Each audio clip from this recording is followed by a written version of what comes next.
Hello, everybody. What's new and exciting? Welcome back to Miss Belinda Services.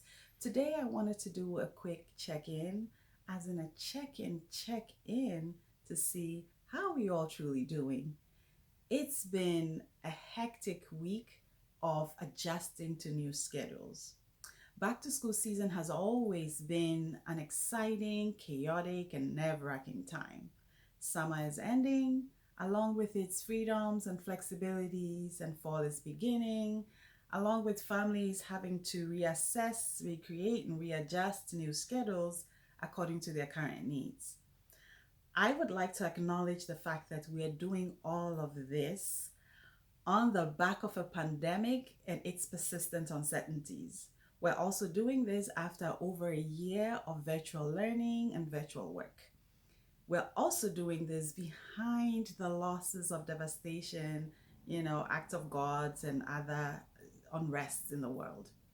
Now, having said all that, I want to highlight an important factor here that a lot may begin to appear to be out of our control, and that can create a sense of hopelessness, helplessness, and anxiety.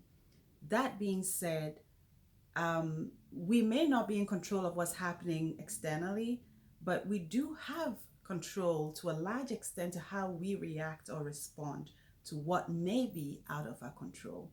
Now, I'd like to touch on just 5 points to help reel us all back in and keep us focused.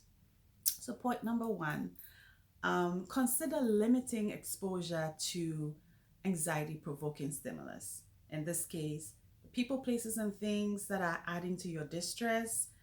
You might want to limit that right now just so that you can adjust to this new schedule and you're free to go back to them. But ultimately, pay attention to how external factors, external stimuli, people, places, and things impact your mental health and your well being. Secondly, let's keep practicing our self care habits. How are we taking care of ourselves during this time? Physically, what are we doing? Are we still moving? Are we still trying to get some exercise, some fresh air, some sunlight? Are we doing a routine checkup, stretches, all that stuff? How are we doing emotionally? Are we mindful of what our persistent feelings are and how are we managing those? How are we doing psychologically, cognitively? What are the thoughts that are persistent? Are they negative? Are they in between? What are we doing to shift the energy to more positive ways of looking at things? Um, Thirdly, I want us to consider practicing healthy habits. And this is a very close second to, practicing self-care.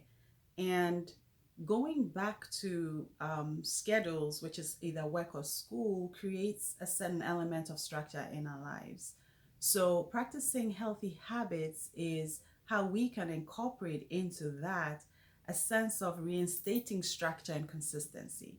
So, what are our sleep habits? Have we changed those from what's happening in the summer, the flexibility, to what we need so that we can have good rest and be able to function well during the day? What are we doing in terms of healthy nutrition and supplementation? We want to be mindful of that. What are we doing in terms of mindfulness practices? Because this is key. I'm talking about our meditations and affirmations and, yogas and grounding techniques and all of this other stuff, which are all healthy habits that help keep us in control of ourselves and how we react and respond to what is external out of ourselves. And then finally, I want to call attention to the practices of relaxation and self regulation. Now, these practices keep our body in a calm state, it keeps our body in um, a nervous system state that helps us be more clear and be able to act and respond more, appropriately and responsibly. And this could be in the form of taking breaks, being more present with ourselves, breath work, and grounding techniques. I intend to make another video that would shed more light and give more examples on the mindfulness, relaxation, and self regulation practices. But this was a quick check in to see how we're all doing and to encourage us to keep taking care of ourselves. And once again, thank you for watching. If you have any questions, don't hesitate to reach out to me on my email, missbelindaservices@gmail.com, on any of the handles. at Miss Belinda Services and on the website missbelindaservices.com. Once again, thank you for watching, and I hope we're all doing well. Thank you.